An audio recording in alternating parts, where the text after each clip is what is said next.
नमस्कार दोस्तों, मैं आप सभी का अपने यूट्यूब चैनल स्पाई ट्यूटोरियल में स्वागत करता हूं। उम्मीद करता हूं आप लोगों की तैयारी बहुत ही अच्छी चल रही होगी। अभी तक हमने जितना कुछ भी सीखा वो सब समझ में आ गया होगा। आइए आज हम मोशन इन स्ट्रेट लाइन का लेक्चर 6 स्टार्ट करते हैं, जिसमें हम लोग relative motion in straight line या जिसको वन डायमेंशन में रिलेटिव मोशन बोलते हैं उसके बारे में स्टडी करेंगे। तो आइए शुरू करते हैं relative motion in one dimension. अब देखो सबसे पहले रिलेटिव मोशन होता क्या है उसको हम समझते हैं। अब आप देखोगे मैंने रेस्ट एंड मोशन में आपको एक चीज बताई थी कि कोई भी पार्टिकल है, मान लो आपका ए पार्टिकल है, ए मूव कर रहा है कोई भी वेलोसिटी से मूव कर रहा है। यहाँ से एक आदमी इसे देख रहा है, ये आदमी, और ये पूरा सिस्टम एक अर्थ पे है। तो अगर आप अर्थ के बाहर से इसको यहाँ से एक आदमी बैठ के देखेगा तो इसको क्या देखेगा? ये ए है, ये बी है, ये सी है। तो देखो जो ए बी को देखेगा तो बी क्या बोलेगा कि बी भी रेस्ट में है, क्योंकि ए और बी एक ही फ्रेम में है। और जब सी देखेगा बोलेगा नहीं नहीं, ए और बी दोनों घूम रहे हैं, रुके हुए नहीं है। तो जैसे ही हम फ्रेम बदलते हैं अपना मोशन बदल जाता है। इसलिए रिलेटिव मोशन को समझना, उसके कॉन्सेप्ट को समझना बहुत ही ज़रूरी है। आई होप आपको ये चीज़ समझ में आ गई होगी। इसके बारे में हम पूरा डिटेल में डिस्कस करने वाले हैं। आइए शुरू करते हैं रिलेटिव मोशन। अब देखो हम मान लेते हैं कि एक पार्टिकल है, यहाँ से चलना चालू किया, इसको मान लेते हैं पार्टिकल ए। इसी समय पे एक और पार्टिकल है सेम टाइम पे, इसका नाम दे देते हैं बी। अब अगर ये दोनों यहाँ से चलना चालू किए तो टाइम कितना है, T equal to zero. T equal to zero पे ए भी चालू किया। अब जो इसकी स्पीड है, ए भी ए स्पीड से चल रहा है, और जो बी पार्टिकल है उसकी स्पीड को हम भी बी मान लेते हैं। अब देखो जब ये स्टार्टिंग में इस पॉइंट पे है तो इनका डिस्प्लेसमेंट क्या है, एक्स से इक्वल टू है जीरो। इसी तरह एक्स बी में भी कोई अभी चेंज नहीं हुआ है तो इसका भी है जीरो। अब एक कंडीशन हम मान लेते हैं कि जो स्पीड ए है, ए की स्पीड बी से ज़्यादा है। अब एक ये दोनों सेम पोजीशंस देखो यहाँ से चलना चालू किए। अब जब ये कुछ दूर जाएगा तो कुछ दूर जब जाएगा, ए की स्पीड ज़्यादा है। अब देखो ना, अगर ए की स्पीड ज़्यादा है वो तो आगे निकल जाएगा और बी कहाँ रह जाएगा, बी पीछे रह जाएगा। ये भी ए स्पीड से है, कुछ टाइम बाद यहाँ टी ए दूरी पे आ गया, ए भी कुछ टाइम बाद। अब जब ये टी टाइम बीता तो भी क्या वहां पहुंचेगा, बी वाला आप देखो इसकी स्पीड कम है तो ये कुछ पीछे रह जाएगा। ये रहा बी, ये रहा आपका ए। इस टाइम पे हम पूछ रहे हैं T equal to T naught time पे। यहाँ भी T equal to T naught, देखो चले दोनों सेम टाइम पे थे, अभी भी सेम टाइम है, लेकिन जो चलने की दूरी है, ये कहाँ से कहाँ पहुँच गया है, एक्स ए, इसको नाम दे देते हैं एक्स ए। और ये जहाँ यहाँ से यहाँ पहुँचा है इसको नाम दे देते हैं एक्स बी। अब देखो अगर आप यहाँ से देखोगे, अगर कोई आपसे पूछे कि बी ए से कितना पीछे रह गया है तो आप कैसे बताओगे कि बी ए से? आप उसको बताने के लिए क्या करोगे, जितना एक्स का डिस्प्लेसमेंट है उसमें से बी को माइनस करोगे। तो अगर बी पे आपसे बैठ के पूछा जाए कि बताओ ए कितना दूर गया है, तो सबसे पहले आपके दिमाग में क्वेश्चन आएगा कि आप पूछ कहाँ से रहे हो, जहाँ बी पहुँचा है वहाँ से पूछ रहे हो या जहाँ से चले हुए थे वहाँ से। तो इसी को हम बोलते हैं कि फ्रेम ऑफ रेफरेंस। जो एक ऑब्जर्वर होता है उसको वो बैठ के पूछ कहाँ से रहा है। तो यहाँ से हम मान लेते हैं कि ऑब्जर्वर है हमारा, बी पे बैठ के पूछ रहा है कि कितना दूर गया ए, बी के रिस्पेक्ट में। तो इसको आप कैसे लिखोगे, एक्स ए बी।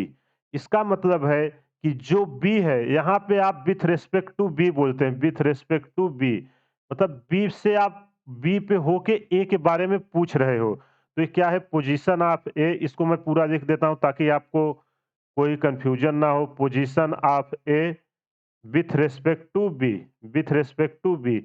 इसी को हम एक्स बी माइनस एक, सॉरी, ए से हम पूछ रहे हैं ना, तो एक्स से माइनस एक्स बी हो जाएगा। इसको आप लिख सकते हो एक्स ए माइनस एक्स बी। देखो कॉन्सेप्ट को समझो, जब आप बी से पूछे कि कितना दूर ए निकला है, तो मतलब बी से पूछ रहे हो विथ रिस्पेक्ट टू बी, किसके बारे में पूछ रहे हो? ए के बारे में। कहाँ गया है कैसे निकालोगे? जहाँ इनिशियल पॉइंट से गया था एक्स से और इनिशियल से गया है एक्स बी, जो बचा हुआ है वो कितना बचा हुआ है? ये दूरी जो बची हुई है, ये कितनी बची है? एक्स से माइनस एक्स बी। इसी को बोलते हैं रिलेटिव डिस्टेंस। बी के रिस्पेक्ट में ए कितना आगे गया है, यही है रिलेटिव। अब चाहे डिस्टेंस, डिस्प्लेसमेंट, स्पीड, एक्सेलरेशन कुछ भी हो, ऐसा ही कॉन्सेप्ट लगा के हम चेंज कर सकते हैं। अब अगर आपसे पूछे कि जो बी की वेलोसिटी है, वेलोसिटी ऑफ ए बी ऐसे हम लिखे, तो इसका क्या मतलब है कि बी के रिस्पेक्ट में ए की वेलोसिटी कितनी है? यहाँ मैं लिख देता हूँ ताकि आपको समझ में आ जाए, कोई प्रॉब्लम ना हो। वेलोसिटी ऑफ इसकी ए किसके रिस्पेक्ट में? With respect to B. और अगर इसे हम ऐसे करना चाहें रिलेटिव टर्म में, तो V A minus V B. I hope आपको रिलेटिव टर्म समझ में आ गया होगा। एग्जाम्पल के साथ मैंने एक्सप्लेन करने की कोशिश की है ताकि कोई भी पार्ट आपसे छूटे ना। अभी आगे हम आपको रेफरेंस फ्रेम के बारे में अच्छे से समझाएंगे। आपको रेफरेंस फ्रेम का बिल्कुल टेंशन मत लीजिए, थोड़ा आप पेशेंस रखिए, एकदम क्लियर हो जाएगा रेफरेंस फ्रेम। ये सब इतना इजी तरीके से बताऊंगा कि आप कभी भी कंफ्यूजन नहीं आएगा। अब आइए रिलेटिव मोशन के बारे में कुछ डिफिनीशंस हैं, उसको हम रीड कर देते हैं, फिर आगे हम समझते हैं। Relative motion is the motion compare to some frame of reference. देखो जो आपकी रिलेटिव मोशन हो किसी फ्रेम के रेफरेंस में ही होगी। आप यहाँ देखो, अगर आपसे यहाँ पूछे कि with respect to B, with respect to B position of A, तो आप क्या बोलोगे? यहाँ देखो ये जीरो पे था, कोई चेंज नहीं, सेम मोशन हो रही थी। लेकिन अगर विथ रिस्पेक्ट टू सी आपसे बोला जाए ए या बी के बारे में, तो क्या ये जीरो आएगा? नहीं, क्योंकि अर्थ है ये, अर्थ यहाँ से घूम रही है और ये अर्थ के बाहर से इसको देख रहा था। तो वही यहाँ कह रहा है कि जो आपका रिलेटिव मोशन है वो हमेशा एक फ्रेम के रेफरेंस में देखा जाता है। फ्रेम क्या हो सकता है other than ground, and when the motion is defined with respect to the ground, the frame of reference becomes ground. अगर आप जमीन पे रह के किसी फ्रेम को आप डिफाइन कर रहे हो, तो जो ग्राउंड है वही आपका फ्रेम ऑफ रेफरेंस बनेगा। अगला पॉइंट है, if the two objects are moving in the same direction, the relative velocity decreases for both objects. देखो ये कह रहा है कि अगर दो ऑब्जेक्ट एक ही डायरेक्शन में चल रहे हैं, अब देखो मान लो दो ऑब्जेक्ट है, भी ए है और ये भी बी है, एक ही डायरेक्शन में चल रहे हैं, तो इनकी जो बीच की रिलेटिव, क्या बोल रहा है, जो इनके बीच की रिलेटिव स्पीड है वो हमेशा डिक्रीज होगी। देखो ना, ये भी ए से इसी डायरेक्शन में जा रहा है, ये भी बी से इसी डायरेक्शन में जा रहा है। देखो जो इनके बीच का रिलेटिव स्पीड है वो हमेशा डिक्रीज ही होते जा रहा है। अगला पॉइंट है, if the two objects are moving in opposite direction, their relative velocity is increases. अब अभी इसके बारे में मैं एग्जांपल के द्वारा आपको समझाऊंगा। देखो अगर दो पार्टिकल्स हैं, ये रहा आपका भी ए और एक पार्टिकल और है, ये भी इसी स्पीड से भी बी से चल रहा है। अब ये दोनों मान लो चल रहे हैं, अगर कोई यहाँ से पूछे कि इनके ये दोनों किस स्पीड से चल रहे हैं, तो आप क्या बताओगे? अगर भी ए बी पूछा जाए तो भी ए माइनस भी बी। देखो ना, जो ये चल रहा है दोनों की डायरेक्शन सेम है, इनके बीच की जो दूरी है वो सॉरी स्पीड है वो डिक्रीज ही होती जा रही है। अगर आपसे यही डायरेक्शन जस्ट उल्टा कर दे, देखो अभी आपका ऑब्जेक्ट था भी ए इस डायरेक्शन से चल रहा था, भी बी इस डायरेक्शन से। अब इन दोनों को बीच डी दूरी ट्रेवल करना है, तो आपसे पूछे कि स्पीड, जो रिलेटिव स्पीड है वो रिलेटिव आ रही, देखो अगर यहाँ आपको डी दूरी तय करना है, यहाँ आप देखो ध्यान से, इस केस में आपका स्पीड इसलिए डिक्रीज हो रही थी, आपसे रिलेटिव दूरी तय करना है, ये पहले पहुंचेगा ये बाद में पहुंचेगा, इसलिए यहाँ हम माइनस कर रहे थे। अब देखो डी तय करना है, इधर से ए भी आ रहा है, इधर से ए भी आ रहा है, तो दूरी कम होती जा रही, किसी पॉइंट पे आके मिलेंगे कि नहीं? तो इनकी रिलेटिव स्पीड क्या हो रही है? अगर कोई यहाँ बैठ के देखे तो इनकी रिलेटिव स्पीड जो है वी ए बी, ये क्या हो रहा है? दोनों ऐड हो रहा है। आप फार्मूले से भी देख सकते हो, we A minus opposite direction है तो इसको हम वी बी दे देते हैं, तो आएगा V A plus V B. आप कॉमन सेंस से भी समझ सकते हो और मैंने आपको फार्मूले में भी साइन के साथ वैल्यू रख के दिखा दिया कि ये पॉजिटिव कैसे आया है। आई होप आपको रिलेटिव का टर्म क्लियर हो गया होगा। आइए अब रेफरेंस फ्रेम के बारे में समझते हैं कि रेफरेंस फ्रेम होता क्या है। अब देखो रेफरेंस फ्रेम होता क्या है, उसके लिए मैं पहले आपको एक एग्जांपल बनाता हूँ। अभी मान लो ये एक बस है, इस बस में 2 आदमी बैठे हुए हैं। ये आदमी है ए और एक आदमी है बी। ये बस भी स्पीड से चल रही है रोड पे। एक और आदमी है इसी ग्राउंड पे, एक और आदमी है सी। ये यहाँ से बैठ के इसको देख रहा है बस को। अब जब आपसे पूछा जाए कि आप बताइए, अब यहाँ से बी को ए क्या दिखेगा? अगर आप बस में बैठे हो, आपके बगल वाला कोई आदमी है, तो आपको क्या दिखेगा? मानो आप बैठे हो बस में, यहाँ कोई और है आपके बगल में, तो आप दोनों तो सेम स्पीड से जा रहे हो, तो ऐसा लगेगा कि दोनों रेस्ट में हो। स्पीड का कोई पता चलता, आप देखो ना, सीट में बैठे हो, सीट के बगल आपके कोई बैठा रहता है, तो ऐसा तो नहीं है ना कि आप पीछे रह जाते हो, वो आगे जा रहा है। दोनों सेम मोशन से जा रहे हो। मतलब जो एक दूसरे के रिस्पेक्ट में देख रहे हो, कोई भी चेंजेस नहीं आ रहा है। लेकिन अगर वही ये सी से पूछा जाए, ये बताओ कि ये किस स्पीड से जा रहा है? तो इसको क्या दिखेगा? ए जो है वो भी स्पीड से मूव कर रहा है। किसके हम रिस्पेक्ट में देख रहे हैं? With respect to C. With respect to C देखोगे तो ए की वेलोसिटी कितनी है? ए की वेलोसिटी जो है उसको भी दिखेगी। लेकिन अगर विथ रिस्पेक्ट टू हम बी से पूछें, बता भाई ए की वेलोसिटी क्या है? ये तो बोलेगा भाई उसकी तो कुछ वेलोसिटी ही नहीं है, ये तो मेरे साथ ही बैठा है, अगर इसकी कुछ वेलोसिटी होती तो ये भी आगे चला जाता। तो इसके रिस्पेक्ट में ए की वेलोसिटी क्या है? 0 है। तो इसी को हम बोलते हैं फ्रेम ऑफ रेफरेंस। जो अपना ऑब्जर्वर है, यहाँ मैंने उसको अंदर बैठाया और जो ऑब्जर्वर एक केस लिया बाहर। जैसे ही आप फ्रेम ऑफ रेफरेंस चेंज करोगे, केवल आपका डायरेक्शन अंडरस्टैंडिंग ये चेंज हो जाता है, लेकिन फाइनल आंसर में कोई भी चेंजेस नहीं आता है। तो आई होप आपको रेफरेंस फ्रेम का आइडिया आ गया होगा कि रेफरेंस फ्रेम हम किसको बोलते हैं। अब देखो, इसका एक डेफिनेशन होता है जो मैं शॉर्टकट आपको बताता हूं। देखो, रेफरेंस फ्रेम वो होता है जहां से आपका ऑब्जर्वर चीजों को ऑब्जर्व कर रहा है वहां पे बैठ के। यहां मैं लिख देता हूं कि मानो आपका जो ऑब्जर्वर है, वेयर ऑब्जर्वर, वेयर ऑब्जर्वर। देखो, जो आपका ऑब्जर्वर है वो ऑब्जर्व कर रहा है, where observer observe the things, जहां पे वो बैठ के चीजों को ऑब्जर्व करता है। देखो, आप ही हो, यहाँ बी ने बैठ के ए को देखा तो इसको रेस्ट में लगा, लेकिन यही ऑब्जर्वर जैसे यहाँ बाहर से देखा तो इसको क्या लगा कि ये भी स्पीड से जा रहा है, क्योंकि ये क्या है, यहाँ इसकी स्पीड 0 है, ये रेस्ट पे रुका हुआ है। तो आई होप आपको ये क्लियर हो गया होगा। जैसे भी ए बी, इसका मतलब क्या है? बी पे बैठ के ए को आप देख रहे हो, जहां पे बैठ के देख रहे हो उसकी वेलोसिटी क्या हो जाती है? 0 मान हो जाती है। V A minus V B, इसको आप कैसे बोलोगे?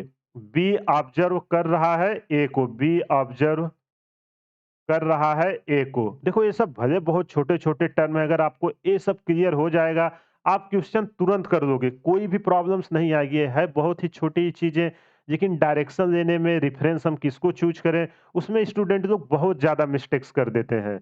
आइए, इस पे मैं एक क्वेश्चन आपको एग्ज़ाम्पल के थ्रू सॉल्व कराता हूँ, आपका रेफरेंस फ्रेम और अच्छे से क्लियर हो जाएगा।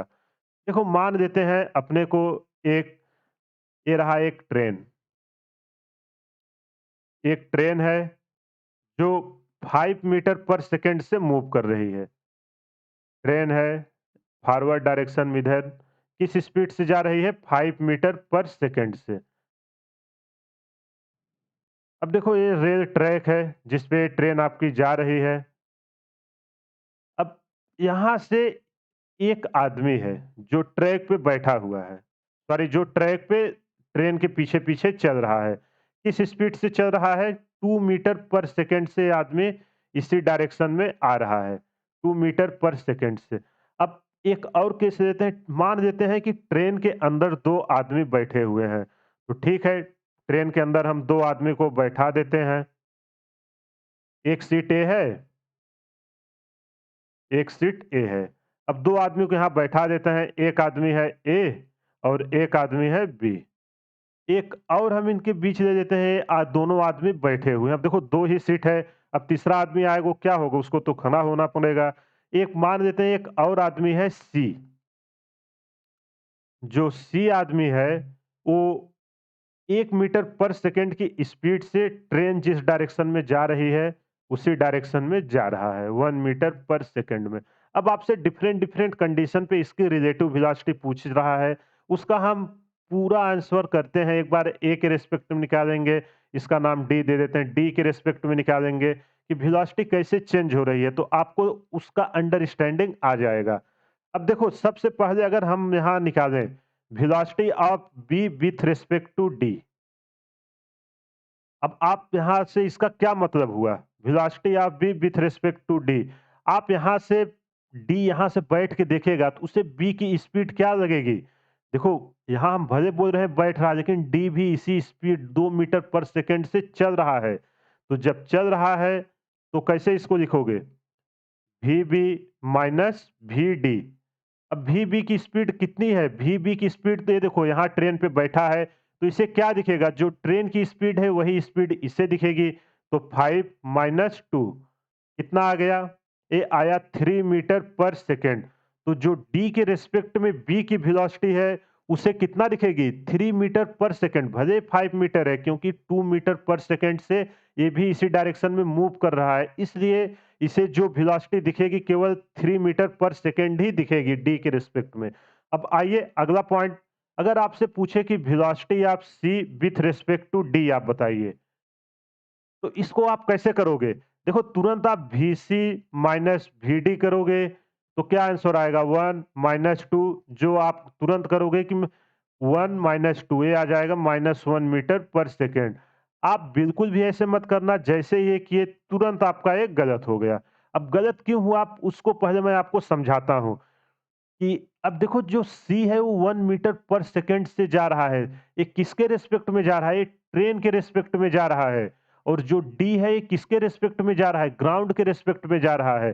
तो जब भी आप इनको लगाओ तो आप सबको पहले एक फ्रेम में लाने की कोशिश करिए। यहाँ देखो C ट्रेन के फ्रेम में है और D जो है वो आपका ग्राउंड के फ्रेम में है। तो मैं आपको दोनों को एक बार ट्रेन के रेफरेंस में करूंगा, एक बार ग्राउंड के रेफरेंस में। आप देखोगे आंसर दोनों में ही सेम आएगा। तो सबसे पहले आप क्या करिए, सी को जो है ट्रेन के रिस्पेक्ट में निकालिए। तो अगर मैं इसको सी को ट्रेन के रिस्पेक्ट में लिखूंगा तो क्या लिखूंगा? Velocity of C with respect to T. तो velocity of C minus velocity of T. अब ये देखो यहां दिया हुआ है सी का स्पीड आपको कितना दिया हुआ है ट्रेन के रिस्पेक्ट में? 1 मीटर पर second. 1 equal to velocity of C minus train की स्पीड कितनी दी है? 5। जब यहां से आप सॉल्व करोगे तो वी सी इक्वल टू कितना आएगा? जो आदमी की स्पीड निकल के आई है, एक्चुअल स्पीड उसको क्या है? 6 मीटर पर सेकेंड है। और ये जो 1 मीटर पर सेकेंड है ये आपका ट्रेन के रिस्पेक्ट में स्पीड थी। देखो ना ये 5 है, ये 1 है, कोई बाहर से देखेगा तो उसे क्या लगेगा? ग्राउंड के रिस्पेक्ट में आप देखोगे 5 प्लस 1 6 मीटर पर सेकेंड। आप ऐसे भी कॉमन सेंस से निकाल सकते हो। अब जब ये इसके रिस्पेक्ट में आ गया, अब आपसे velocity of C with respect to D पूछ रहा है। अब आप V C minus V D करिए। अब वेलोसिटी ऑफ सी का आ गया ना, ओरिजिनल वेलोसिटी क्या है? जो था वो ट्रेन के रिस्पेक्ट में था, तो 6 माइनस डी की कितनी है? 2 है, ये आया 4 मीटर पर सेकेंड। देखो इस चीज को आप याद रखना कि दिया क्या है, जो यहाँ इसे डी को जो सी की दिखेगी यहाँ वो ट्रेन के रिस्पेक्ट में दिखेगी, तो पहले इसका एक्चुअल निकालना है, उसके बाद ये करना है। अब अगला हम इसी को फिर से निकालते हैं, वेलोसिटी ऑफ सी डी को एक दूसरे से। अब इसको हम फिक्स करते हैं, डी को हम पहले ट्रेन के रिस्पेक्ट में लाते हैं। देखो अभी मैंने सी को क्या किया, इसके रिस्पेक्ट में लाया, ग्राउंड के रिस्पेक्ट में। अब हम डी को आपका ट्रेन के रिस्पेक्ट में लाते हैं। तो velocity of D with respect to T, जो वेलोसिटी ऑफ डी है वो ट्रेन के रिस्पेक्ट में किस स्पीड से जा रहा है? तो velocity of D minus velocity of T. जब इसको आप करोगे तो कितना है? डी की स्पीड 2 है और ट्रेन की है 5 मीटर पर सेकेंड, मतलब आया -3 मीटर पर सेकेंड। तो जो डी की स्पीड है ट्रेन के रिस्पेक्ट में वो 3 मीटर पर सेकेंड आई है, अपोजिट डायरेक्शन में। निगेटिव साइन बता रहा है। अब देखो डी को भी हमने किसके रिस्पेक्ट में कर दिया? इसको भी अब अंदर ट्रेन में दिखेगा इमेजिनरी। तो अब जब वेलोसिटी आप सी विथ रिस्पेक्ट टू डी करोगे तो अब देखो ये भी ट्रेन में आ गया, डी को भी हमने ट्रेन के रिस्पेक्ट में लाया है। तो अब आप फार्मूला रिलेटिव का लगा सकते हो, velocity of C with respect to T minus velocity of D with respect to T. जब आप इसकी वैल्यू पुट करोगे 1 minus velocity of D train के रिस्पेक्ट में कितनी आई है, -3, तो आंसर निकल के आएगा 4 मीटर पर सेकेंड। तो देखो, यहाँ भी 4 मीटर पर सेकेंड आया, यहाँ भी 4 मीटर पर सेकेंड आया। तो इससे आपको ये प्रूफ करके मैंने दिखाया कि आप फ्रेम ऑफ रेफरेंस चाहे जहाँ लो, चाहे यहाँ जो डी है इसको ट्रेन के रिस्पेक्ट में लो, चाहे सी है इसको ग्राउंड के रिस्पेक्ट में लो, आपका जो फाइनल आंसर है उसमें कोई भी चेंजेस नहीं आता है। बट आप फ्रेम हमेशा ऐसा लेना कि जिससे आपका कैलकुलेशन हमेशा ईज़ी हो, आपसे क्या पूछ रहा है। आंसर में कोई भी चेंजेस नहीं आएगा, आप यहाँ से देख सकते हो।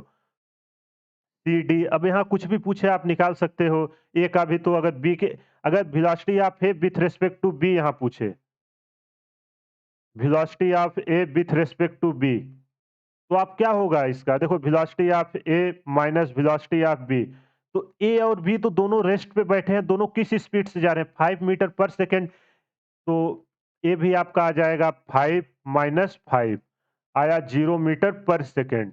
अब आप इसको कॉमन सेंस से भी समझ सकते हैं, दोनों तो बैठे हुए हैं, कुछ मोशन कर नहीं रहे हैं, तो इनके वेलोसिटी में कोई भी चेंजेस नहीं आएगा। आई होप आपको ये चीज़ें क्लियर हो गई। अगर ना हुई हो, आप एक बार पॉज़ करिए, पीछे कॉन्सेप्ट फिर से देखिए, आपको क्लियर हो जाएगा। अब आइए कुछ क्वांटिटी देखते हैं जो रेफरेंस फ्रेम पे डिपेंड करती हैं। क्वांटिटी,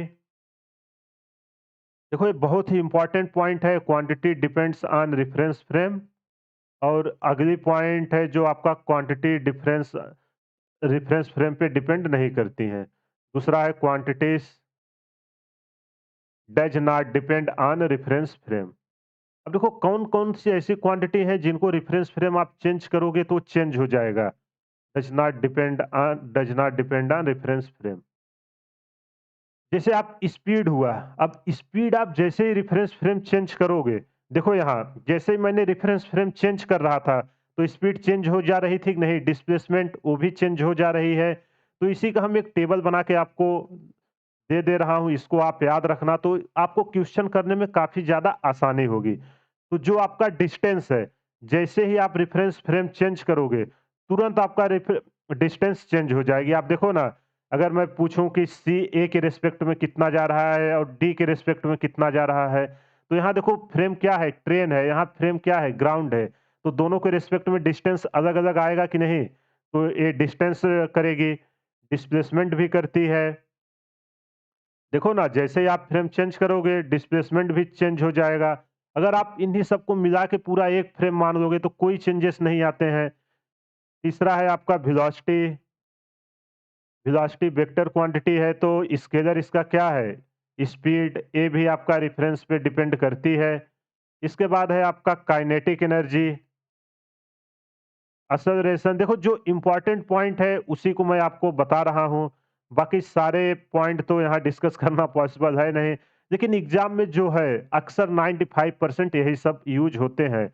अब देखो जो आपका है जो रेफरेंस पे डिपेंड नहीं करता है, पहला है आपका individual force does not depend on frame. देखो अगर आपका, यहाँ मैं एग्जांपल ले ले रहा हूँ, अगर इस ब्लॉक पे 5 न्यूटन का फोर्स लग रहा है, तो क्या आप कहीं दूसरी जगह पे ले जाओगे, क्या वो चेंज होगा reference?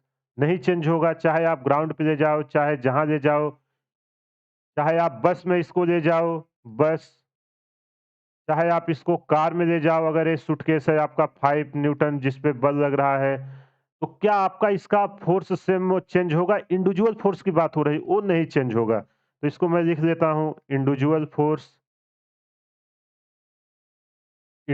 Force does not depend on frame. देखो इसको आप याद रखना है, बहुत बार एग्जाम में एमसीक्यू में पूछा गया है, does not depend on frame, और स्टूडेंट अक्सर कंफ्यूज हो जाते हैं। और आप अभी न्यूमेरिकल सॉल्व करोगे तो वहां भी आपको आइडिया आना चाहिए कि कौन सी क्वांटिटी डिपेंड कर रही है और कौन सी नहीं कर रही है। अब देखो डिस्टेंस बिटवीन टू पार्टिकल्स, जो डिस्टेंस बिटवीन टू पार्टिकल्स है वो आपका रेफरेंस पे नहीं डिपेंड करती है, क्योंकि अगर दो पार्टिकल हैं, अभी मैं एग्जांपल्स आपको समझाता हूं, डिस्टेंस बिटवीन टू पार्टिकल्स। अब देखो ये दो पार्टिकल्स हैं, ए और बी, इनके बीच की दूरी है 5 मीटर। ये एक ट्रेन में रखे हुए हैं या बस में जिसमें भी मान लो। अब आप चाहे यहाँ पे बैठ के देखो, ट्रेन में ही, यहाँ से आप इसको देख रहे हो, तो इसके बीच की दूरी क्या है? 5 मीटर है, क्या ये चेंज हुई 2 पॉइंट के? चाहे आप ग्राउंड पे बैठ के यहाँ से आप देख रहे हो, तो जो ए से बी के बीच की दूरी है वो कितना है? 5 मीटर है, उसमें कुछ भी चेंजेस नहीं हो रहा है। तो वही यहाँ कह रहा है कि डिस्टेंस बिटवीन 2 पार्टिकल वो भी आपका फ्रेम ऑफ रेफरेंस पे डिपेंड नहीं करता। थर्ड है टाइम ऑफ इवेंट। अब देखो टाइम आपका एक इंडिपेंडेंट है, ये तो आपको पता है, यूनिवर्सल ट्रूथ है। टाइम किसी भी फ्रेम पे डिपेंड नहीं करता है। तो ये कुछ स्पेशल क्वांटिटीज़ हैं जिसे आप याद रखिएगा, क्वेश्चन सॉल्व करने में आपका बहुत ही हेल्प करेगा। अब आइए एग्जांपल के थ्रू इसको हम समझते हैं, कुछ इलस्ट्रेशन हम समझते हैं कि होता क्या है। क्वेश्चन कैसे हम सॉल्व करेंगे? देखो हम मान लेते हैं एक कार है। देखो डायग्राम तो मैं उतना अच्छा बनाता नहीं, फिर भी आपको समझाने के लिए कोशिश कर रहा हूँ बनाने का। और एक बस है, इसके लिए मैं कलर चेंज कर देता हूँ बस के लिए। एक बस है। ये दोनों सेम लाइन, देखो वन डायमेंशन की बात हो रही है तो वन डायमेंशन ही हम लेंगे। वन डायमेंशन में जा रही है, जो कार है इसको ए बोल देते हैं, जो बस है इसको बी। अब इसकी स्पीड जो कार की है इसको मान लेते हैं वी ए है, और जो बस की स्पीड है इसकी स्पीड है वी बी। अब ये दोनों सेम लाइन में एक ही डायरेक्शन में जा रहे हैं। अब आपसे पूछे कि इनके बीच का रिलेटिव स्पीड बताओ, क्वेश्चन आप कैसे सॉल्व करोगे? देखो जब भी आपसे क्वेश्चन सॉल्व करने को बोले, आप एक पे बैठ जाना, किसी पे भी, या तो ए पे बैठना या बी पे। अब जिस पे आप बैठ गए, अगर आप बी पे बैठ गए तो आपकी वेलोसिटी क्या हो गई? बी के बराबर हो गई। मतलब आपको बी क्या दिखेगा? बी तो आपको रेस्ट में दिखेगा, बी की कोई स्पीड दिखेगी? कुछ नहीं दिखेगी। आपको ऐसा लगेगा कि ये मेरे पीछे भागा चला हुआ आ रहा है यहाँ से। अगर मैं यहाँ पे बैठा दूँ ऑब्जर्वर, अब देखो ऑब्जर्वर को मैं यहाँ पे बैठा दिया, तो इसको क्या लगेगा? इसकी स्पीड जो होगी, इसकी भी स्पीड क्या हो जाएगी? वी बी हो जाएगी। अब ये इस देखेगा तो इसे क्या लगेगा? V A. लेकिन क्या जो एक्चुअल स्पीड है वो वी ए है? नहीं, क्योंकि ऑब्जर्वर भी तो वी बी से भाग रहा है, तो उसको उसमें से माइनस कर देंगे, उल्टा करके। उसी कॉन्सेप्ट को यूज़ करेंगे। अब देखो कैसे यूज़ करें, विथ रिस्पेक्ट टू बी। अगर हम बी के रिस्पेक्ट में निकालें, जिसके रिस्पेक्ट में निकालो उसको आपको 0 मान देने का। मैं यहाँ फ़ॉर्मूला में आपको बता दे रहा हूँ, V A B equal to V A minus V B. अब देखो आप क्वेश्चन कैसे सॉल्व करोगे, तो आपका फ़ॉर्मूला है, आप इसमें रखोगे वैल्यू, तुरंत आ जाएगी आंसर। लेकिन मैं शॉर्टकट ट्रिक बता रहा हूँ, आप इसमें बैठिए, इसको नेगेटिव करके उसमें ऐड कर दीजिए। तो वही इसकी, ये पूरा तब एक सिस्टम बन जाएगा। इसको हटा के आप एक कॉमन, अब देखो अगर इसे मुझे बनाना है, इसका इंडिविजुअल अब क्या हो जाएगा? ये पूरा मिला के, जब हमारा ऑब्जर्वर यहाँ बैठ गया है, ये पूरा एक सिस्टम हो गया है। इसकी स्पीड क्या है? V A minus V B, जो ओरिजिनल है। अब जितना भी इक्वेशन ऑफ मोशन है उसको पूरा मैं यूज कर सकता हूँ, लेकिन जो v की वैल्यू आएगी वो क्या आएगी? Relative speed V A minus V B, जो एक्चुअल में दिखेगी। और यहाँ इसको क्या दिख रहा है? इसको तो लगेगा कि ए मेरे पीछे आ रहा है, लेकिन बी स्पीड से वो भी जा रहा है, इसलिए जो रियल वेलोसिटी आएगी वो V A minus V B आएगी। अब आपसे जो भी पूछे, चाहे v equal to U plus A T, S equal to U T plus half A T square, कुछ भी इक्वेशन ऑफ मोशन उसको आप लगा सकते हो। अब आइए इसके अपोजिट का एक केस लेते हैं। सेकेंड सेम लेते हैं, एक कार ले लेते हैं, लेकिन इस बार जो कार की स्पीड है और जो बस का डायरेक्शन है, इन दोनों को हम अपोजिट कर देते हैं। अभी देखो, ये दोनों एक ही डायरेक्शन में यहाँ भाग रहे थे। ये जा रहा था वी ए से, ये उधर वी बी से जा, लेकिन इसको अब मैं वी बी से कर देता हूँ। इनके बीच की दूरी डी है। अब आपसे अगर कोई पूछे कि बताओ आप इनके बीच का पहले रिलेटिव स्पीड, तो रिलेटिव स्पीड आप कैसे बताओगे रिलेटिव स्पीड के लिए? अब देखो आप किसी पे भी ऑब्जर्वर को बैठा दो, या तो ए पे बैठाओ या बी पे, जिस पे बैठाओगे वो विथ रिस्पेक्ट टू आएगा। तो मैं ऑब्जर्वर को बी पे बैठा देता हूँ। जब इसको बी पे बैठाओगे तो इसको, इसकी स्पीड क्या लगेगी? इसको तो इसकी स्पीड जो वी बी है वही लगेगी। और ये वी ए उसी डायरेक्शन में भी देखो, इसी स्पीड से इधर आ रहा है, ये भी इसी स्पीड से आ रहा है। तो दोनों का स्पीड क्या होगा, समेशन होके ऐड हो जाएगी। तो जो इनका रिलेटिव स्पीड आएगा किसके रिस्पेक्ट में, विथ रिस्पेक्ट टू बी। तो बी के रिस्पेक्ट में हम निकालते हैं V A B equal to आपका, चाहे आप फार्मूले से निकालो, मैं शॉर्ट करता हूँ दोनों को ऐड कर देने का, तो V A minus V B होता है। जब आप ऐसे आओगे वी ए माइनस, अब देखो वी बी, ये दोनों का डायरेक्शन अपोजिट है तो ये हो जाएगा माइनस वी बी। तो जब माइनस माइनस क्या हो जाएगा, माइनस माइनस आपका प्लस हो जाएगा। तो रिलेटिव स्पीड क्या आई, V A plus V B आई। आप फार्मूले से भी देख सकते हो और कॉमन सेंस से भी आप ऑब्जर्वर को बैठा के यहाँ से देखो कि आपके स्पीड क्या हो रही है, दोनों का सम होके ऐड हो रही है, क्योंकि दूरी तो उतना ही जाना है और उसी डायरेक्शन में दोनों आ रहा है। अब अगर कोई आपसे टाइम पूछे, ये है आपका वी रिलेटिव, कितने टाइम बाद ये दोनों कहाँ आके मिलेंगे, तो टी इक्वल टू क्या होगा, total distance by V relative. यहाँ रिलेटिव स्पीड आप यूज करना। ऐसे बहुत सारे क्वेश्चन आएंगे, किस पॉइंट पे मिलेगा, कहाँ जाके मिलेगा। जब ये मिल गया अपने को तो हम इक्वेशन ऑफ मोशन से एस निकाल देंगे कि किस पॉइंट पे जाके मिला, उसे डी से माइनस कर देंगे, ए से बी के रिस्पेक्ट में कहाँ जाके मिला। आइए क्वेश्चन करते हैं। देखो ये मैं आपको इसलिए ट्रिक बता रहा हूँ कि इसको जब आप बी को यहाँ बैठाए तो ए को हटा दिया दीजिए, इसकी स्पीड इसमें ऐड कर दीजिए, तो इसे क्या दिखेगा, V A plus V B speed से डी दूरी जाना है, कितना टाइम लगेगा। आई होप आपको ये समझ में आ गया होगा। मैं आपको एक एग्जांपल दे रहा हूँ, इसको एक्सप्लेन करता हूँ, इसके बाद आप एकदम अच्छे से समझ लोगे। सेम एग्जांपल देता हूँ जो कॉन्सेप्ट अभी समझाया। मान लेते हैं एक कार है जो 3 मीटर पर सेकंड स्क्वायर से इस डायरेक्शन में जा रही है, 3 मीटर पर सेकंड स्क्वायर से, और इसकी स्पीड जो है v इक्वल टू 20 मीटर पर सेकंड है इसी डायरेक्शन में। और एक बस है, कलर मैं चेंज कर देता हूं ताकि आपको कोई कंफ्यूजन ना हो। एक बस है, बस मानो ट्रेन मानो कोई एक बस है, ये जो इसको बी नाम दे देते हैं, इसको ये भी इसी डायरेक्शन में v इक्वल टू 10 मीटर पर सेकंड से जा रहा है, और इसका जो एक्सेलरेशन है इसी डायरेक्शन में a इक्वल टू 5 मीटर पर सेकंड स्क्वायर है इसी डायरेक्शन में। अब आपसे पूछ रहा है कि इनके बीच की जो a से b के बीच की दूरी है, ए से बी के बीच की दूरी आपको 60 मीटर दिया हुआ है।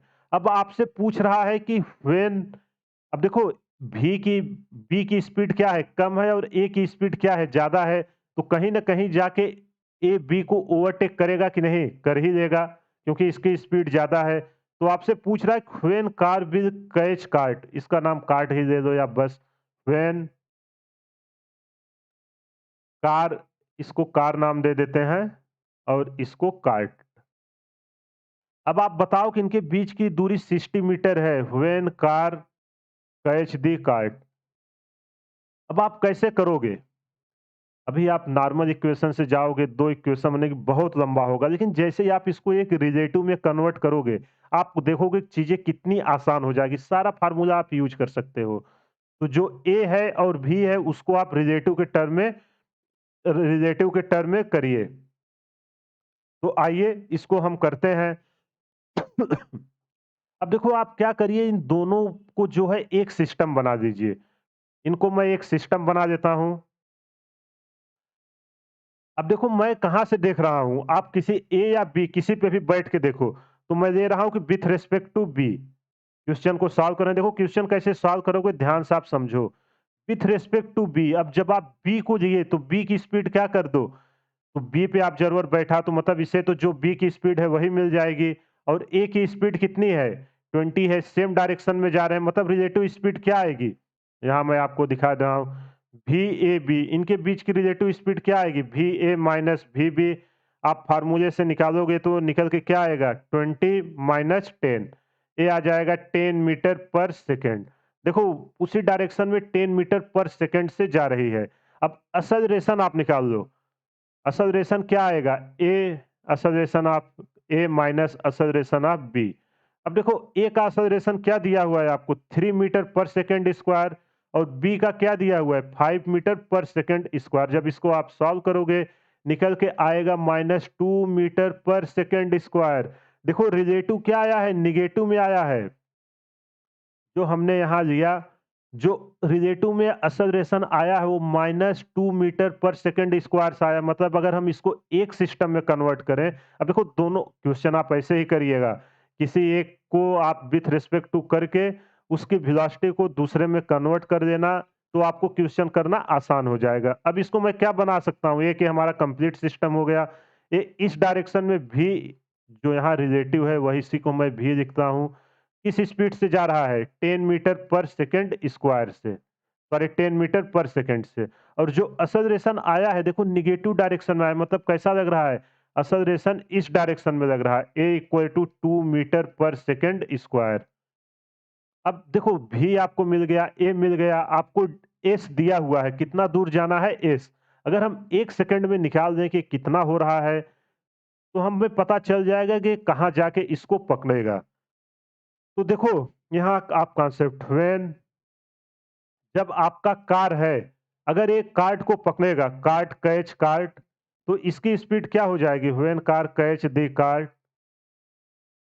ये वही है कि आपको उस दूरी पे जाना है एक मैक्सिमम ऊंचाई पे, तो आपका स्पीड फाइनल वेलोसिटी क्या हो जाएगी? तो आपका वहां वेलोसिटी जीरो हो जाएगी, वेलोसिटी विल बी जीरो। ये कॉन्सेप्ट आपको समझ में आ गया होगा। मैंने पिछले लेक्चर में इसके बारे में बहुत ही डिटेल में एक्सप्लेन किया हुआ है कि कोई दो पॉइंट है उनकी फाइनल स्पीड कैसे निकालते हैं। अब देखो कौन सा फार्मूला आप लगाओगे? V square minus U square equal to 2as। S की वैल्यू कितनी है? 60 मीटर्स। आप इसको अब मत देखना, इसको पूरा मैंने कन्वर्ट करके विथ रिस्पेक्ट टू बी जो एक सिस्टम बनाया है इसको देखना। इसकी इनिशियल स्पीड कितनी है? 10 मीटर पर सेकंड, एक्सेलरेशन है -2, और जाना कितना दूर पे है इसे? 60 मीटर की दूरी पे जाना है।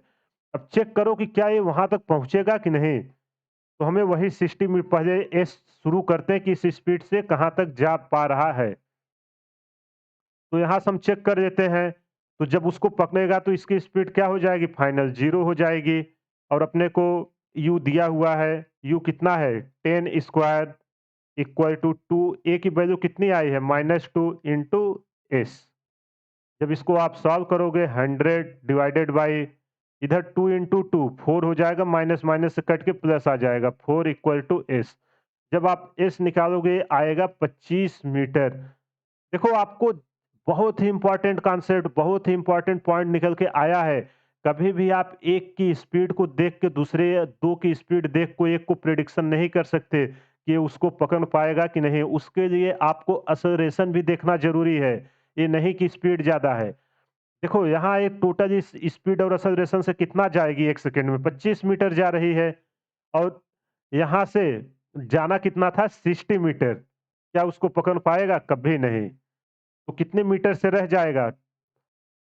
जो तो आप इसका आंसर क्या दोगे? He will not catch. जो आपका कार है, car will not catch to cart. ऐसा देखो आप कभी मत बोलना कि एक की स्पीड ज्यादा है दूसरे की कम। आपने सीधा देखो एग्जामिनर ऐसा क्वेश्चन देता है, तुरंत स्टूडेंट कंफ्यूज होगा, बोलेगा अच्छा ये 20 मीटर पर सेकेंड है, ये 10 है, मतलब ये कहीं ना कहीं तो जाके इसको ओवरटेक कर ही देगा। बट देखे आप, इसका एक्सेलरेशन ज्यादा है, इसका एक्सेलरेशन कम है। आप इसको भी देखना, यहाँ हर सेकंड में 5 मीटर का चेंज हो रहा है, यहाँ हर सेकंड में 3 मीटर की ही चेंज आ रही है। तो ये सब तो मैं आपको पूरा माइक्रो के लेवल पे डिटेल में एक्सप्लेन किया ही हूँ। आप यहाँ न्यूमेरिकल भी सॉल्व करके देख लिए कि इसको कभी नहीं पकड़ पाएगा। अगर आपसे यही क्वेश्चन में पूछा होता कि कितने दूरी से मिस कर जाएगा, तो कितने दूरी से मिस करेगा? तो आप 60 माइनस 25, मतलब 35 मीटर से मिस कर जाएगा। अब इसी पर और क्या क्वेश्चन बनाता है कि इसको अपना कितना एक्सेलरेशन रखे कि इसको कैच कर दे। तो उसके लिए आप क्या करोगे? प्लस एक्स करके सेम फार्मूला लगा के एक्स निकाल लोगे, वही फिर 3 प्लस एक्स कर दोगे, आपको निकल आएगा। बट इस क्वेश्चन में ऐसा पूछा नहीं है।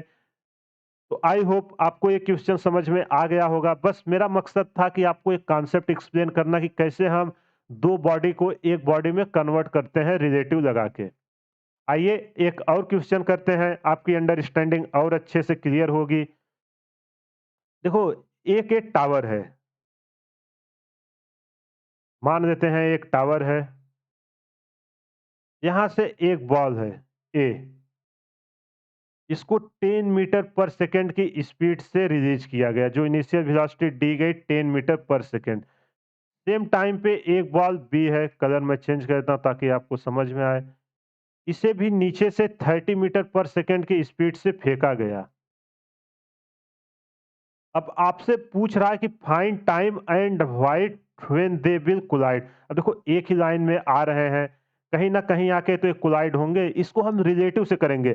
आप रिलेटिव से देखना कि कितना इजी क्वेश्चन हो जाएगा। आपसे पूछ क्या रहा है, आपसे पूछ रहा है कि फाइंड टाइम, कितने टाइम बाद वो कोलाइड करेंगे, और आपको हाइट बताना है, फाइंड हाइट जहां पे वो कोलाइड करेंगे, वेट दे विल कोलाइड। देखो अगर आप एक को कंसीडर करोगे फिर दूसरे को लोगे, इसको एच मानोगे, इसको H minus Y, total height आपको दिया हुआ है 100 मीटर, इसको एच माइनस वाई मानोगे, फिर आपका क्वेश्चन काफी लेंदी हो जाएगा। लेकिन जैसे ही आप इसको रिलेटिव में कन्वर्ट करके एक सिंगल फ्रेम करोगे, आप देखोगे कि आंसर तुरंत आ जाएगा। तो आइए इसको सबसे पहले हम एक फ्रेम में कन्वर्ट करते हैं। अब एक फ्रेम में कन्वर्ट करने के लिए आप क्या करोगे, किसी के भी रिस्पेक्ट में ले सकते हो, ए के रिस्पेक्ट में लो या बी के रिस्पेक्ट में। तो हम ऑब्जर्वर को ए पे बैठा दे रहे हैं, यहाँ सब ए बैठ के देख रहा है ए पे ही, ए पे बैठ गया ऑब्जर्वर। अब इसे क्या दिखेगा, जो ए की स्पीड है वही इसकी स्पीड हो जाएगी। मतलब इसे लगेगा कि मैं, इसे क्या लगेगा कि 30 मीटर पर सेकंड से कोई इसकी तरफ आ रहा है, लेकिन वो खुद 10 मीटर पर सेकंड की तरफ से आ रहा है। तो दोनों की वेलोसिटी क्या हो जाएगी, ऐड हो जाएगी। आप फार्मूले से भी जाओगे रिलेटिव, तो दोनों की आप देखोगे ऐड हो जाएगी। तो वी ए बी अगर यहाँ निकालना है तो आप फार्मूले से V A minus V B. अब वी ए की कितनी है 10, माइनस वी बी उसके अपोजिट डायरेक्शन में है। सॉरी, यहाँ मैं ए के रिस्पेक्ट में निकालने वाला हूँ ना, तो मैं आपको, ताकि आपको कंफ्यूजन ना हो, इसलिए with respect to A, with respect to A सारा कैलकुलेशन ए के रिस्पेक्ट में होगा। तो बी की स्पीड किसके रिस्पेक्ट में, ए के रिस्पेक्ट में। तो इसको क्या लिखेंगे, V B minus V A. तो 30 माइनस 10 कितना आ जाएगा। अब देखो यहाँ दोनों की डायरेक्शन अपोजिट है, स्टूडेंट यही हमेशा गलती कर देते हैं डायरेक्शन में, इसलिए मैं आपको गलती करके दिखा रहा हूँ कि ताकि आपको आइडिया आए कि कहाँ कहाँ गलती होने के चांसेस है।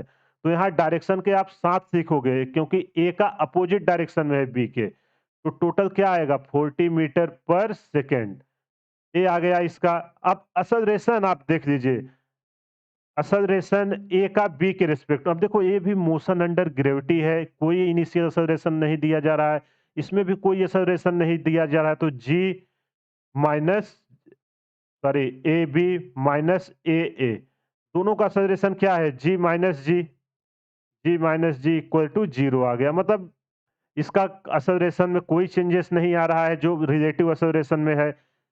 तो अब इसको हम एक सिस्टम बना देते हैं। अब इसको मैं क्या बोल सकता हूँ, एक टावर है, यहाँ से ए बैठ के इसको देख रहा है, विथ रिस्पेक्ट टू ए कर दिए, तो बी इसे क्या लगेगा। अब जो बी है इसकी स्पीड क्या है, रिलेटिव स्पीड हम लिख रहे हैं भी रिलेटिव, इसकी स्पीड आ गई 40 मीटर पर सेकेंड। अब इस स्पीड से इसे की हाइट कितनी दी हुई है, 100 मीटर दी हुई है, 100 मीटर। अब आपको टाइम बताना है कि जहां ये दोनों टकराएंगे। देखो मैंने रिलेटिव निकाल लिया, कितना आसान हो जाएगा।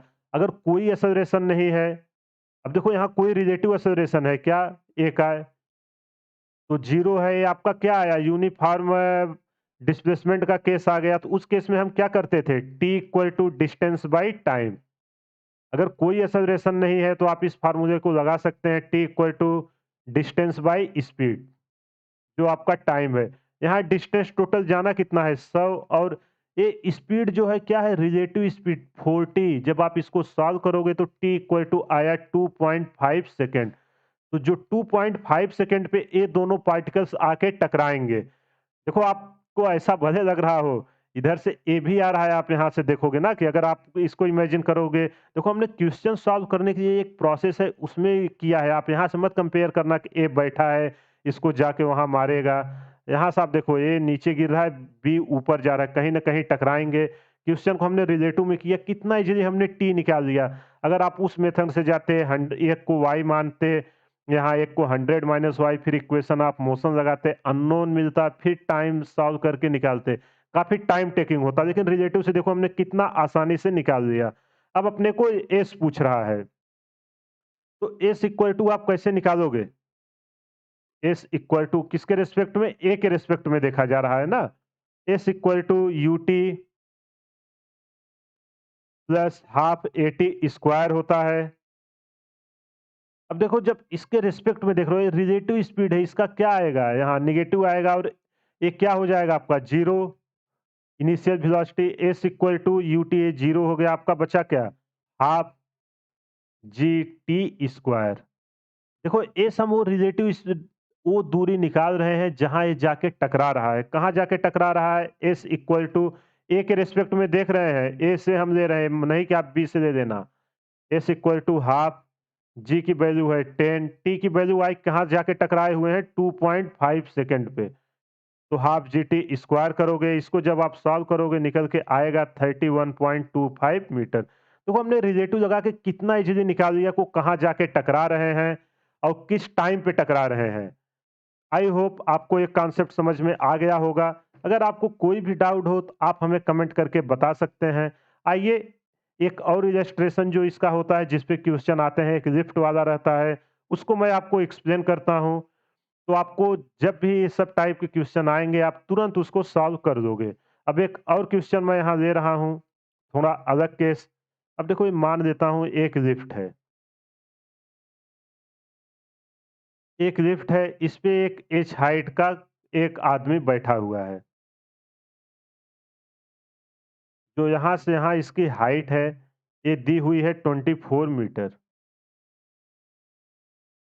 ये जो लिफ्ट है, ये आपका 10 मीटर पर सेकंड की स्पीड से ऊपर जा रहा है और जो इसका एक्सेलरेशन है, एक्सेलरेशन भी इसका ऊपर लग रहा है 2 मीटर पर सेकंड स्क्वायर से। अब इस आदमी के हाथ में एक बॉल है, ये आदमी एक बॉल को यहाँ से ड्रॉप करता है। बॉल का कलर मैं रेड कर देता हूँ ताकि आपको कन्फ्यूजन ना हो। अब ये एक बॉल को यहाँ इसके हाथ में है, इसको यहाँ से ड्रॉप करता है। अब ये बॉल आके यहाँ ग्राउंड पे तो टकराएगी जब ये रिलीज़ किया है। तो आपसे पूछ रहा है कि आपको बताना है वो टाइम कि कब ये बॉल इस ग्राउंड को जो लिफ्ट है इसको हिट करेगा। When ball will hit the, यहाँ मैं क्वेश्चन लिख देता हूँ, when ball will hit the ground. अब आप इसको कैसे निकालोगे? आपको एक क्वेश्चन दिया हुआ है, इस क्वेश्चन में कह रहा है कि एक बॉय है जिसको बी नाम दिए हैं और एक लिफ्ट है।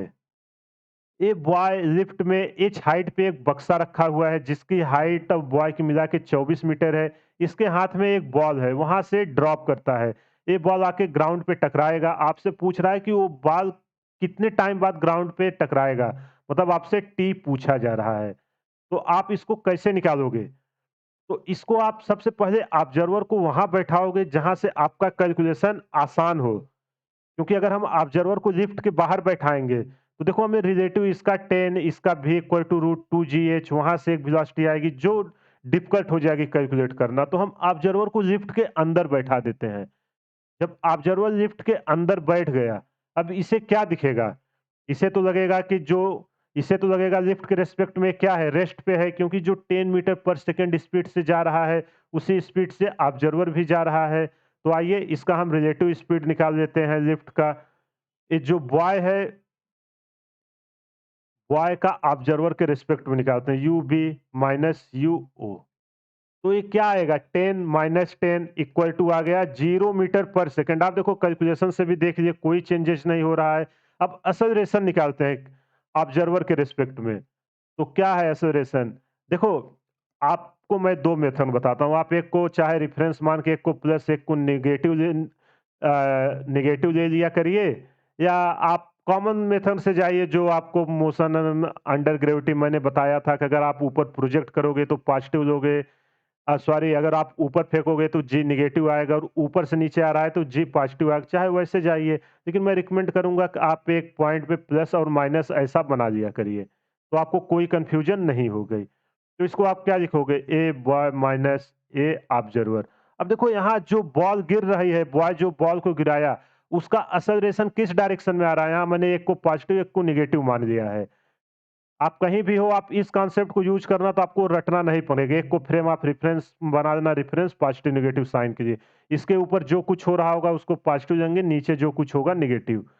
तो यहाँ देखो ये किसके अंडर आ रहा है? मोशन अंडर ग्रेविटी के आ रहा है। किस डायरेक्शन में आ रहा है? नेगेटिव डायरेक्शन में। देखो हमने जो रेफरेंस दिया नेगेटिव, तो ये जी की वैल्यू कितनी होती है? -10 माइनस ऑब्जर्वर की एक्सेलरेशन कितना लगेगा? ऑब्जर्वर तो जिस एक्सेलरेशन से स्पीड जा रही है वही दिखेगा, -2। ये निकल के आएगा -12 मीटर पर सेकंड स्क्वायर। देखो जो आपका एक्चुअल में आया है एक्सेलरेशन वो कितना आया है? 12 मीटर पर सेकंड स्क्वायर। किस डायरेक्शन में? नीचे की डायरेक्शन में, हमने जो रेफरेंस माना है। अब आपसे टाइम पूछ रहा है, यहाँ इनिशियल वेलोसिटी तो कुछ दी नहीं गई है, तो यू इक्वल टू क्या हो गया? 0। अब आपको यहाँ से इस दूरी पे आना है, आपको ये दूरी पता है, टाइम पूछ रहा है, s equal to UT plus half G T square. अब देखो यहाँ मैंने इसको नीचे माना है, तो ये सब आपका ग्रेविटी ये नीचे हो जाएगा, हाइट भी नीचे है, तो ये आएगा एस की वैल्यू कितनी है? -24, क्योंकि हमने देखो इसको नेगेटिव माना है, ऊपर पॉजिटिव माना है। ये तो 0 है, कोई इनिशियल वेलोसिटी नहीं दी गई है। हाफ जी की वैल्यू कितनी आई है? -12 इंटू टी। अब यहाँ से आपसे टाइम पूछ रहा है, टी इक्वल टू जब आप निकालोगे तो कितना आएगा? ए आएगा, इधर आप डिवाइड करोगे 48 और ये 12, जब आप डिवाइड करोगे तो निकल के देखो ये 6 और ये 4 आप डिवाइड करोगे तो आएगा 2 सेकेंड। सॉरी ये हाफ जी टी स्क्वायर है।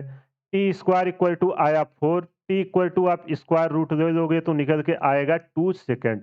तो कितना इजीली हमने इसको निकाल लिया। केवल 2-3 लाइन का कैलकुलेशन थे, तो मैंने आपको समझाने के लिए इतना लंबा एक्सप्लेन किया ताकि आपको समझ में आ जाए। और अगर आप वैसे करने जाओगे, क्वेश्चन कितना लेंदी है। बस आपने ऑब्जर्वर को बैठाया, रिलेटिव मोशन का कॉन्सेप्ट लगाया, तुरंत आंसर आ गया। आई होप आपको ये क्लियर हो गया होगा। एक जस्ट इसका अपोजिट लेते हैं, लिफ्ट अब नीचे डायरेक्शन में आएगी। वो केस भी आपको लेके समझा देता हूँ ताकि आपको कोई भी कंफ्यूजन ना रहे। अब देखो सेम क्वेश्चन को लेता हूँ, मैं डेटा चेंज करता हूँ। मान लेते हैं एक लिफ्ट है, सेम। अगर आपको पिछला क्वेश्चन समझ में आ गया होगा तो यहाँ आपको कोई भी दिक्कत नहीं होगी। यहाँ एक बक्सा रखा हुआ है, इस पे एक लड़का बैठा हुआ है। ये लिफ्ट है। अब ये क्या हो रहा है? 20 मीटर पर सेकंड की स्पीड से ऊपर जा रही है। लेकिन जो एक्सेलरेशन है, अब वो ऊपर ना लग के वो नीचे लग रहा है। हर 1 सेकंड में कितना कम हो रहा है? 2 मीटर पर सेकंड की स्पीड से कम हो रही है। एक्सेलरेशन का वही मतलब है। अब जो इसकी हाइट है, ये हाइट भी आपको दिया हुआ है। कितना दिया हुआ है? 16 मीटर्स। सेम केस लेते हैं, इसके हाथ में एक बॉल है। अब ये बॉल को ड्रॉप करता है। अब वही आपसे पूछा जा रहा है कि when ball hit the ground. मैं उम्मीद करूंगा कि ये क्वेश्चन आप एक बार खुद से ट्राई करिए, क्योंकि मैंने देखो कॉन्सेप्ट आपको पिछला क्वेश्चन में बताया हुआ है। आप वीडियो को पॉज करिए, खुद से सॉल्व करिए। इसके बाद आप आंसर चेक करिए। अगर आपका आंसर गलत हुआ तो क्यों गलत हुआ, आप उस पे एनालिसिस करिए। आपके कॉन्सेप्ट में कहाँ कमियां रह गई हैं, वापस से जाके रिवाइज करिए, नहीं तो एग्जाम में आप क्वेश्चन नहीं कर पाओगे। आई होप आपने सॉल्व कर लिया होगा। आइए मैं सॉल्व करना शुरू करता हूं, आप आंसर मिला लीजिए।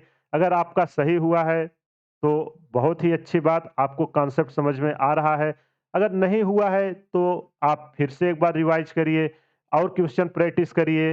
आपको और ज़्यादा इम्प्रूवमेंट की ज़रूरत है। धीरे धीरे प्रैक्टिस से आपका कॉन्फिडेंस इम्प्रूव होने लगेगा। अब आइए इसको सॉल्व करते हैं। देखो मैंने उसमें इतना एक्सप्लेन किया था, इसमें सीधा यहाँ ऑब्जर्वर को बैठाते हैं। अब जब ऑब्जर्वर यहाँ से बैठ के आपका देख रहा है, इसे क्या दिखेगा? जो इसकी स्पीड है वही इसकी भी स्पीड होगी, 20 मीटर पर सेकंड। तो जो लिफ्ट की ऑब्जर्वर की रिस्पेक्ट में आएगी, बॉय की या लिफ्ट की जिसकी भी है, तो क्या आ जाएगी? 0 आ जाएगी। अब जो एक्सेलरेशन आया, एक्सेलरेशन ऑब्जर्वर के रिस्पेक्ट में, इसको क्या दिखेगा? यहाँ आप एक को पॉजिटिव मान लो, एक को नेगेटिव। अपवर्ड डायरेक्शन को मैं पॉजिटिव मान देता हूँ, डाउनवर्ड को नेगेटिव। अब देखो आप ऑब्जर्वर को क्या यहाँ से दिख रहा है? ऑब्जर्वर किस ऑब्जर्वर को यहाँ से लगेगा तो मोशन अंडर ग्रेविटी हो रहा है, लेकिन ऑब्जर्वर खुद 2 मीटर पर सेकंड स्क्वायर से नीचे आ रहा है। तो आप फार्मूले से भी रखोगे ए ओ माइनस ए बी। जब आप इसको यहाँ रखोगे -10, देखो ऑब्जर्वर को क्या दिखेगा? सॉरी, यहाँ ऑब्जर्वर के रिस्पेक्ट में निकाल रहे हैं ना, ये बार-बार ये हो जा रहा है। ऑब्जर्वर के तो नेगेटिव में आएगा AOB, तो इसको आप लिखोगे, सॉरी, यहाँ मैं बॉल गेम में AO माइनस AB, जब आप यहाँ निकालोगे आएगा -10 माइनस -2।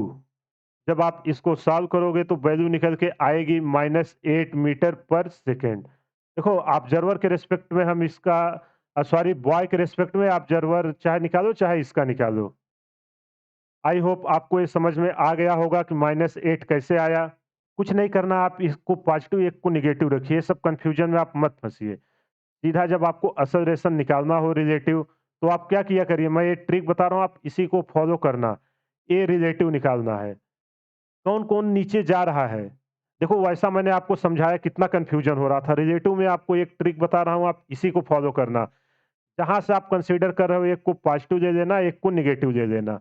तो हमने अपवर्ड को पॉजिटिव लिया, डाउनवर्ड को नेगेटिव। तो जो ये बॉल आ रही है, किस ग्रेविटी, किस एक्सेलरेशन से नीचे आएगी, ग्रेविटी के कारण आएगा, तो मतलब -G। और यहाँ माइनस है ही रिलेटिव का जो आपका आता है। अब जो ये बॉल आ रही है, सॉरी, जो लिफ्ट आ रही है ऑब्जर्वर का, ये किस एक्सेलरेशन से नीचे आ रहा है, 2 मीटर पर सेकंड स्क्वायर से। इसको भी हमने क्या माना है, माइन ये देखो डाउनवर्ड को नेगेटिव माना है, तो -2। ये आपको समझ में आया कि नहीं? ध्यान से समझिएगा, ना समझ में आया है तो आप यहाँ boy with respect to observer कर देना, a boy minus a acceleration आप यहाँ लगा लेना, वही सेम आंसर आएगा साइन के साथ। जब यहाँ आप रखोगे तो -10 माइनस माइनस क्या हो जाएगा, ये +2। जब इसको सॉल्व करोगे क्या आएगा, -8 मीटर पर सेकंड स्क्वायर। अब जैसे ही एक्सेलरेशन मिला, इनिशियल वेलोसिटी क्या दिया हुआ, u इक्वल टू 0 कोई नहीं दिया है, तो आप टाइम तुरंत निकाल लोगे। S equal to U T plus half A T square. यहाँ यू टी आपका 0 है। एस कितना दिया हुआ है आपको, 16 मीटर। अब देखो हमने यहाँ इसको निगेटिव लिया है कि इसके नीचे जो है निगेटिव, ऊपर पॉजिटिव, तो -16 इक्वल टू हाफ। ए की वैल्यू कितनी आई है, ए रिलेटिव यहाँ यूज कर रहा हूँ, -8 इंटू टी स्क्वायर। अब जब आप इसको सॉल्व करोगे तो टी की वैल्यू निकल के आएगी 2 सेकेंड। आई होप आपको एक कॉन्सेप्ट क्लियर हो गया होगा। देखो ऐसे बहुत सारे क्वेश्चन आते हैं। आपको कभी होगा कि एक बैलून है, बैलून से एक बॉल ड्रॉप की जा रही है, तो आपको पता होना चाहिए कि जब बैलून से बॉल ड्रॉप की गई तो उसकी इनिशियल वेलोसिटी बैलून ले लेगी। ये सब के कॉन्सेप्ट पे बहुत सारे क्वेश्चन आते हैं, आप प्रीवियस ईयर उठा के देखोगे। बस आपको रिलेटिव लेने आना चाहिए, और एक ही ऑब्जर्वर को आप बैठा कहाँ रहे हो। अगर आपको ये पार्ट क्लियर हो गया तो कोई भी क्वेश्चन आपसे पूछेगा, आप इजीली उसका निकाल लोगे। आई होप आज का लेक्चर आपको समझ में आ गया होगा। Motion in one straight line में जितने भी कॉन्सेप्ट थे वो सब मैंने डिस्कस कर दिया। इसी के साथ motion in straight line chapter यहाँ पे फिनिश होता है। इस पे कुछ प्रीवियस ईयर क्वेश्चन रहेंगे जिसका मैं एक अलग सीरीज चला रहा हूँ, उसमें और कवर करेंगे। आने वाले लेक्चर में हम मोशन इन प्लेन जो 2 डायमेंशन में होगा उसको स्टडी करेंगे। आई होप अभी तक मैंने स्टार्टिंग से लेके अब तक जितना भी लेक्चर दिया है वो सब समझ में आ रहा होगा आपको। अगर आपका कुछ भी क्वेरी है या क्वेश्चन है तो आप हमें कमेंट करिए, या टेलीग्राम पे आप हमें मैसेज भी कर सकते हैं। अगर आप फीडबैक देंगे उसको हम ज़रूर इम्प्लीमेंट करेंगे, जो इम्प्रूवमेंट की ज़रूरत होगी। इसी के साथ मैं आज का लेक्चर समाप्त करता हूँ। कमेंट करके ज़रूर बताइएगा वीडियो आपको कैसा लगा। Thank you.